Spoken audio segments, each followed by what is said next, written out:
En términos de la estafa maestra. parte. Ya, podemos ir con Luis Soriano Peregrina. Si no nos ganan esta exclusiva. Está bien. Ya ves que cómo es soberbio usted. No, ¿por qué? Luis Soriano, qué gusto saludarte después de cuántos años, mano. Tú sí anduviste jugando, fíjate lo que son las cosas, pero no porque tuvieras una carpeta de investigación, todavía te la querían armar, que es diferente. ¿Quién? Cómo operaba Rafael era, te detengo primero, pues te armo la carpeta, supuestamente como si ya lo hubiera tenido. El Congreso Nacional Ciudadano, Claro, cierto. encabezado por Y Voz Ciudadana en Puebla. y Voz Ciudadana, sí, bueno, pero ¿te acuerdas que trajimos precisamente a Gilberto Lozano, a Julián Levarón, con quienes los de Chihuahua, con quienes les hicimos un juicio ciudadano a Rafael Moreno Valle en su primer año de gestión? En ese tiempo era interesante cómo se movían las cosas en el activismo en México, ¿no? Mientras Peña Nieto era el enemigo número uno, se unieron derechas e izquierdas para poder ir en contra de Peña Nieto a nivel nacional. Entonces el Congreso Nacional Ciudadano, Gilberto Lozano, con Julián Levarón, con todos ellos construyen... Y el grupo que nosotros nacional estábamos adheridos o simpatizábamos con Gilberto Lozano. Precisamente por ese activismo que teníamos contra el gobierno federal, pero también que ellos encontraron una caja de resonancia en Puebla, por lo que venimos realizando nosotros en contra del gobierno Valle. Claro, en Puebla, pues a nivel Puebla era contra Rafael Moreno Valle y a nivel nacional era contra Enrique Peña Nieto. Por cierto, ahora que está tocando rapidísimo para no desviarnos del tema, ¿sabía usted que después del amaciato político, claro, de Moreno Valle con Peña Nieto, en 2018, quien termina traicionando, quien traiciona a Moreno Valle por la elección a la gobernatura de su esposa Marta Erika Alonso Hidalgo, fue Peña Nieto? Sí, porque tenía que buscar la negociación política, en Puebla, y precisamente estas órdenes de aprehensión y todos estos manejos políticos, pues querían evitar, y lo logró evitar salirse Rafael hasta que... No, por eso, pero como Peña Nieto hace la negociación con López Obrador de Puebla, en concreto, la gobernatura, Moreno Valle se subleva a Peña Nieto y no acata la orden, y no la acató, que termina ganándole la partida a Peña Nieto y a López Obrador, ya presidente, cuando el 14 de diciembre, si no me falla la memoria, del 2018, el Tribunal Federal Electoral se termina decantando por Marta Erika en esa votación dividida de 4 votos a favor. Que por eso el conflicto postelectoral que hubo fue derivado de eso, ¿no? Exacto. Porque una negociación que se debe haber dado desde antes, en donde diversas fuerzas políticas no permitieron, y al final del día ganó el dinero corrupto de Moreno Valle con los ministros de la Suprema, del Tribunal Federal Electoral. ¿Usted cree que ese percance fue un accidente de la caída del helicóptero donde iba la gobernadora Marta Erika con 10 días en Moreno Valle?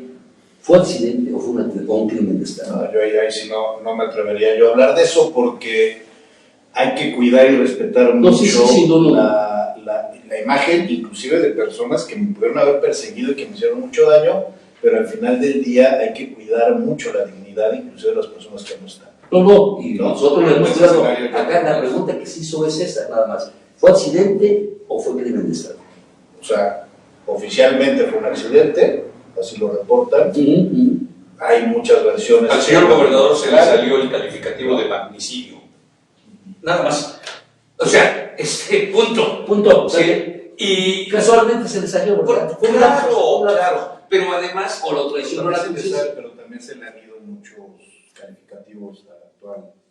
No, es eso del guajolote y la pandemia. A los ricos les da y a los pobres no nada más han sido.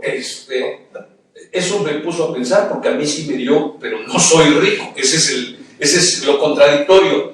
No es usted rico en espíritu, porque no, material sí es usted rico. No, soy rico en todo lo que verdaderamente vale. Falso, ¿sí? No en el dinero. Pero diga al equipo de producción Gracias, equipo. Ya van a cobrar, ¿eh? Pedrito, manos libres. Oye, ya vamos a entrar al tema con Luis o no. Oye, Luis, derivado de esta persecución que por supuesto tú padeciste, recuerdo perfecto cómo claro que estábamos juntos, y claro que tú ya habiéndote ido de Puebla, estuvimos con tu mamá en 2 o 3 ocasiones, varios de los integrantes del Congreso Nacional Ciudadano, tratando de alentarla, tratando de apoyarla, que supiera que no estaba solo en lo que podíamos hacer. Qué drama, ¿sí? qué tensión. No. Yo ahorita lo estoy diciendo y siento nuevamente la piel se enchina. De todo esto, Luis, para ti derivó el involucrarte con los defensores de los derechos humanos a los más altos niveles, no solo de México, sino de América Latina. Sí, afortunadamente, finalmente todo tiene que haber algo positivo de todo lo que ha pasado. Además de haber sufrido ansiedad, problemas, o sea, muchos problemas físicos y de salud derivados de esta persecución que no cesó, ni siquiera cesó y no ha cesado, porque el morenovallismo sigue presente, está en el Tribunal Superior de Justicia, estaba en el Congreso, está infiltrado en el gobierno del Estado, y ese acoso y esa situación se sigue viviendo. Yo actualmente tengo inhabilitado mi despacho. A eso iba. En tu despacho, tú empezaste a defender a los despedidos por el gobierno de Moreno Valle, despedidos injustamente, porque si te despiden con tu liquidación correspondiente, apegados a la legalidad, no tienes que defender nada. Pero tú empezaste a defender y tenías decenas de casos. Cientos. Sí, cientos de casos. Mira, finalmente, en orden, lo que tú platicas, que me vinculé con defensores, sí, afortunadamente, cuando salimos de Puebla, lo primero que hacemos es ir con los compas de Cherán, Michoacán, ¿no? Que allá estuvimos también. Un ejemplo de cómo se puede gobernar, autogobernar un pueblo sin necesidad de los políticos tradicionales. Lástima. Cherán, Michoacán. Tuvimos una oportunidad precisamente en ese momento que estuvimos de convivir con los compas de Ayotzinapa y con los compas de Cherán. En ese momento no visualizábamos o no deslumbrábamos lo fuerte que iba a ser el caso de Ayotzinapa, porque no tenía mucho que ver. La magnitud que realmente Cherán, ¿no? Y entonces nos tocó estar precisamente en esta asamblea que hicieron, o esta vinculación que hizo Ayotzinapa de Cherán. Venía de eso, pero era muy reciente. Entonces realmente no teníamos medido todo lo que iba a pasar, pero coincidimos estar en Cherán, Michoacán en esa época. Y eso me permitió desde ahí, desde Cherán, empezar a conocer algunas personas que también eran activistas, porque nosotros éramos activistas, pero no nos considerábamos defensores de derechos humanos, éramos activistas sociales, pero estábamos en esa dinámica. Y nos seguimos siendo, Sí. Ha sido constante, y no solo desde esa época, sino desde mucho antes. Sí, no, me refiero al tema de que no teníamos como identificado el tema de sentirnos o sernos defensores de derechos humanos, ¿no? Sino era más un tema de activismo social, comunitario, etcétera, etcétera, y hasta ahí, ¿no? Cuando salgo del pueblo con esta necesidad, yo entro al mecanismo de protección de defensores y periodistas, al mecanismo nacional, como usuario con medidas urgentes extraordinarias, precisamente por este riesgo de muerte, desaparición, cárcel, que había dentro de las instrucciones precisas que se tenían hasta donde yo tengo entendido a mi persona, por el perfil que teníamos, que éramos clase medieros, clase media alta, o sea, éramos un perfil que a Rafael se le atragantaba que estuviéramos en contra de sus políticas, porque pues, éramos esa clase social que si a alguien tenía convencido Rafael, era precisamente a la gente de este perfil. Y cuando nosotros empezamos a aparecer, se le atragantó a Rafael, ¿no? O le terminé atragantando su trabajo, porque empecé a decir yo una relatoría diferente a la de él, y eso le generó muchas situaciones, no por mí, sino por el trabajo que veníamos haciendo todos. Así es. Y además se volvió un movimiento, ¿no? Y ya estábamos vinculados para el juicio ciudadano que le hicimos a Rafael, logramos construir este tejido, esta red, con todos los movimientos que había en Puebla. Fueron 19, 20 causas que había en diferentes lugares del estado y fuimos vinculando a todos, ¿no? Hasta que llegamos al juicio ciudadano, y ese fue una bomba para Rafael, porque además quienes lo encabezaban eran gentes que no eran los eternos luchadores sociales de izquierda. ¿En qué año hicieron ese juicio? Ese juicio 2010, 2011. No, porque en 2011 tomó posición en Por febrero. eso, en el 2014, No. en noviembre del 2014, fue juicio ciudadano. Sí, sí. Él tomó posición Noviembre del el 2014. 1 de febrero del 2011, tomó posición como gobernador. Noviembre del Al 2014. año siguiente le Al está año le estábamos haciendo nosotros ese juicio No, ciudadano. porque no hay que olvidar, porque también hay que tener. Bueno, esta es una relatoría que yo tengo de su gobierno. Los 2 primeros años de Rafael, yo estuve trabajando en el 11 y 12. de Rafael en el 2011, yo salí en el 2012. ¿Dónde está? En esos yo era el apoderado legal en materia laboral, el globalizador de todo el gobierno del Estado. Yo atendía todos los temas laborales desde la lógica patronal. Yo era el abogado patronal del gobierno del Estado, 2011 y 2012, por eso te digo que fue un poquito después. En esos 2 años, lo que pasó es que Rafael sí se le creía que Rafael iba en el camino de mejorar el Estado. Tenía de operadores a Fernando Manzanilla, tenía de operadores a ciertos personajes que venían construyendo ciertos temas interesantes. El problema fue que cuando yo salgo en diciembre del 2012, Fernando Manzanilla habrá salido... Los meses siguientes, a mediados del 2013, ya en diciembre del 2012 ya estaba la ruptura Sí, por ya, de los cuñados. porque ya no era el futuro candidato a presidente Así es, municipal, así es, por así es, ejemplo. así es. Y entonces a mediados del 2013 deja Fernando, y dejan también muchos funcionarios que construían gobernanza en el Así gobierno es, de Rafael.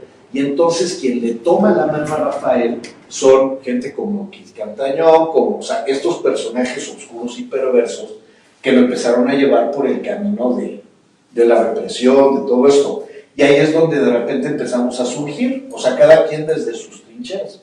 A mí me toca la persecución precisamente por los trabajadores que estaba llevando, y eso me lleva a un foro que se hace en la Ibero, precisamente donde los conozco ya a ustedes, y nos integramos al Congreso. O sea, Voz Ciudadana se vuelve aliado del Congreso Nacional Ciudadano en Puebla, y empezamos a trabajar Voz Ciudadana. Y ahí Congreso Gilberto Nacional. Lozano también hizo presencia con discurso y todo. Igual, ¿sí?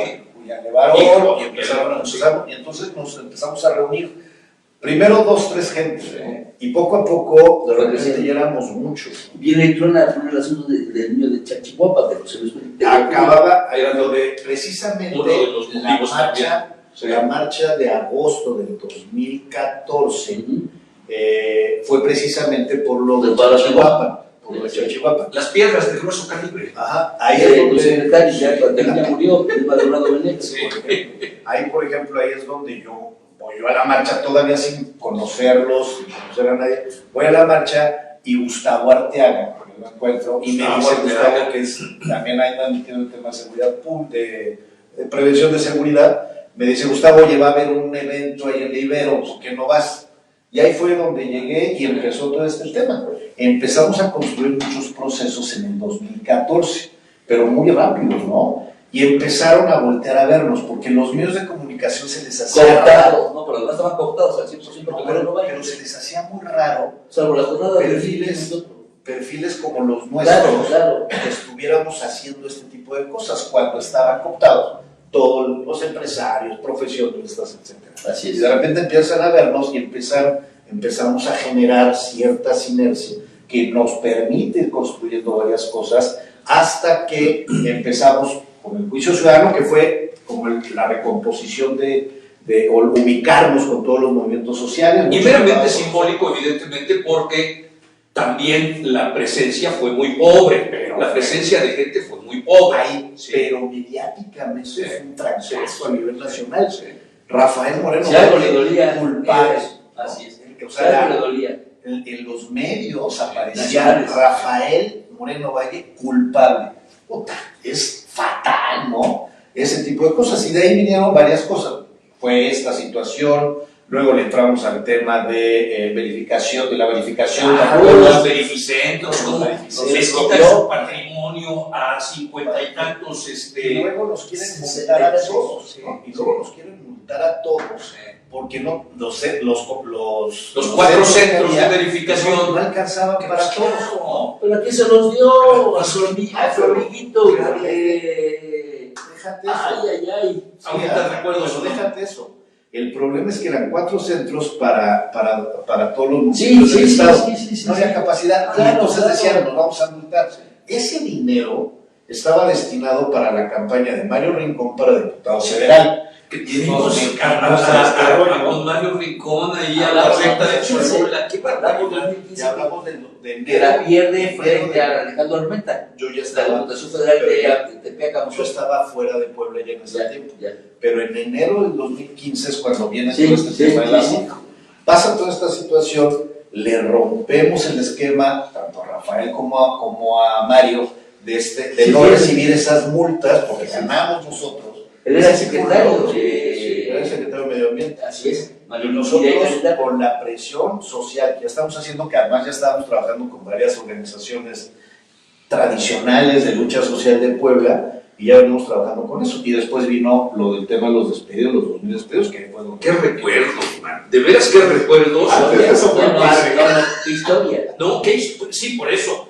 Pero ahorita me haces revivir, porque pues ahí estuvimos codo a codo, Tú eras el a veces del- haciendo a los ojos de mucha gente el más espantoso los ridículos, porque nos veían como pobres tontos. al Sí. principio. Y ya después, ¿cómo se preocupaban, no? Y te digo, bueno, pasa todo este rollo, y yo cuando estoy fuera, me toca estar en el mecanismo, es cuando conozco a gente formidable a nivel nacional primero, a Pablo Romo, a Michael Chamberlain, a Rocío Culebrón, o sea, son activistas que vienen trabajando en temas de los derechos humanos desde hace muchos años y que además son referentes mexicanos en todo el mundo, ¿no? Y entonces me toca trabajar con ellos porque ellos son los que crean el mecanismo, son los primeros consejeros, son de la Redim, ellos. ¿Cuánto tiempo estuviste con protección Yo sigo con protección. hasta la fecha? Mira, No, pues no te vuelvo a invitar, mano, porque aquí estamos muy tranquilos, estamos muy a gusto. No. Bueno, si se llevan el chaparrito está bien, ¿no? Pero Primero está de pomposo. No, yo fui activista, yo me sumé. no No, Marlo, ¿sabes qué? Gracias. Espérame, Por favor. No fui, sigo siendo, señor. Entonces, ¿por qué está usted de...? Porque no deja de darme miedo. Pues sí me da miedo, señor. Sí es de miedo. O sea, sí es de miedo. Mira, hay Pero ¿de temas. qué le va a dar miedo, señor, si no lo toca ni con el pétalo de una rosa? Por favor, a usted, tan campante. Por ejemplo, algo que Leo tiene es precisamente esta imagen social, que es un blindaje. Es un blindaje. Santo Y eso patrón. ayuda mucho. Por ejemplo, a mí me fueron conduciendo en eso. Yo estuve del 10 de abril, que fue el día que me fui de Puebla, hasta el último día de julio, ¿10 de abril de qué año fue? del 2015 15. al último día de julio. Yo regreso el 1 o 2 de agosto del 2015, pero ya regreso con medidas Con de la protección, protección, con medidas de protección, pero además con un visor de la ONU, de Amnistía Internacional, Sí, a nivel mundial ya era su ya, la misma embajada En otra dimensión, ya totalmente. y además regresó ya con una lógica, ahora sí, de temas de derechos humanos, porque el tiempo que estuve fuera, tengo la oportunidad de convivir y vincularme con todos los movimientos que había en México, o sea, de Ayotzinapa, o sea, todos los que había en ese tiempo, los periodistas que habían fallecido, en Veracruz, por ejemplo, los desaparecidos, o sea, me empecé a vincular con todos los movimientos que había en ese momento en México y empecé a aprender de ellos en ese tiempo. Peña que estuve Nieto fue fuera. sensible al tema. No, al contrario, una presión internacional tanto a Felipe Calderón como a Peña Nieto de mantener el mecanismo. De hecho, el mecanismo de protección dejó de tener dinero, el mecanismo para el tema de protección, un rato. En el 2017 no querían autorizar recursos para poder dar un mecanismo y provocó ¿Por qué estamos peor? Hoy Obrador, el recurso que tiene el mecanismo es mayor. Pero los resultados son nefastos. infinitamente peores. Una cosa es el mecanismo, o sea, el mecanismo de protección de defensores periodistas en riesgo es una cosa. Lo que está pasando con la inseguridad que estamos viviendo los defensores periodistas, que por eso sigo yo siendo parte del mecanismo. Ajá. Precisamente cuando estaba de subsecretario, el gobierno interino de don Guillermo Pacheco, que me tocó ser subsecretario de Derechos Humanos, realicé varias acciones que rompieron la armonía de la corrupción en Puebla.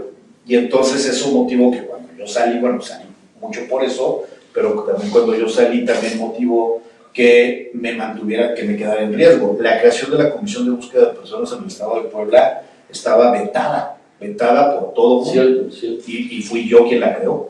Y entonces esto hizo que intereses ocultos, oscuros y también intereses de poder pues estén en una situación conmigo todavía, en una situación de riesgo, ¿no? También está la situación de la Comisión de Víctimas, que es una situación similar, el activar, que también me tocó crearla a mí, el activar o reactivar el mecanismo de protección en el Estado de Puebla, que existía pero no estaba funcionando, también me tocó crearlo. Me traje la Embajada de Gran Bretaña, estuvo aquí en Puebla, para activar junto con el mecanismo nacional. Hablamos esto durante el internato de Guillermo. Todo el internato de 7 meses. 6 meses. Hicimos muchas acciones de prevención. O sea, yo siempre decía, a ver, vamos a estar 6 meses o menos. O sea, le decía a mi gente, vamos a estar 6 meses. Sabías que no ibas a durar, hombre. O sea, sí, la intención era, hagamos lo que tenemos que hacer hasta donde nos dejen. Porque van contra el reloj. Además contra el sistema. Porque íbamos contra el sistema. Yo pensé que Fernando Manzanilla no me iba a mantener ahí más de 2-3 meses con las acciones que estaban haciendo. No, venía. Al contrario. Claro. La verdad es que Fernando Manzanilla y don Guillermo, los dos, me dieron todo. O sea, me dijeron, a ver, ahí está. O sea, la política hay hoy y todo se hizo. En el gobierno de Miguel Barbosa, ¿cómo son estos temas? Mal, abandonados. De hecho, yo fui creado, o sea, derivado de todas las acciones que veníamos haciendo, fue engrosándose la nómina de la subsecretaría, porque yo la recibo pues muy delgada, ¿no? Con muy poco personal. Y cuando venimos haciendo muchas acciones, motiva que empiece a crecer. Entonces, centros comunitarios en todo el estado, las acciones de mecanismo, o sea, la dirección de atención a periodistas y defensores en Puebla es una dirección estaba integrada por una directora de área y por un jefe de departamento. ¿Pero qué puedes hacer con 2 personas? Pues eso había para todo el estado, así la recibieron. Y entonces, cosas como esas estaban así funcionando. El tema de la atención a los derechos de las mujeres no estaba funcionando con Mónica Silva ni con el Instituto Estatal de las Mujeres, no estaba funcionando, y entonces nosotros empezamos a implementar y estamos incrementando. Pareja del tribunal. ¿Para qué está usted ventilando situaciones personales, señor? No, personal no, porque en su vida pobre es un funcionario del Poder Legislativo y es público, y no estamos inventando ni estamos denostando nada, simplemente su pareja o expareja, y a los historiadores, por favor. Entonces esa situación fue bien complicada. Oye, Luis, el tiempo no es precisamente nuestro mejor aliado. Te vuelvo a invitar, te volvemos a invitar.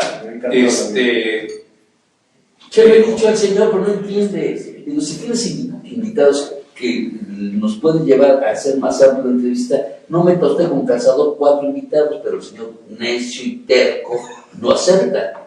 No, el tema tiene que quedarse tronco porque ya nos ganó el tiempo. No pasa nada, yo feliz. No se me bajen. Pantaloncitos rojos. Vámonos a corte. Luis Soriano, muchas gracias. Te vuelvo a buscar. Sí, claro. Por supuesto que sí. Vamos a una breve pausa. Vamos a regresar con don Luis González Arenal, que por supuesto nos hablará de cosas mucho más amenas, mucho más agradables, porque todo esto es muy fuerte, ¿eh? Ay, papá. Es muy fuerte. Una historia real. Sí. Se vivió en carne propia. En carne propia. Como los periodistas lo vivimos, Sí. porque al final de Moreno Valle tuvimos que ampararnos, nos íbamos a quedar a la casa de las 12 periodistas. Más.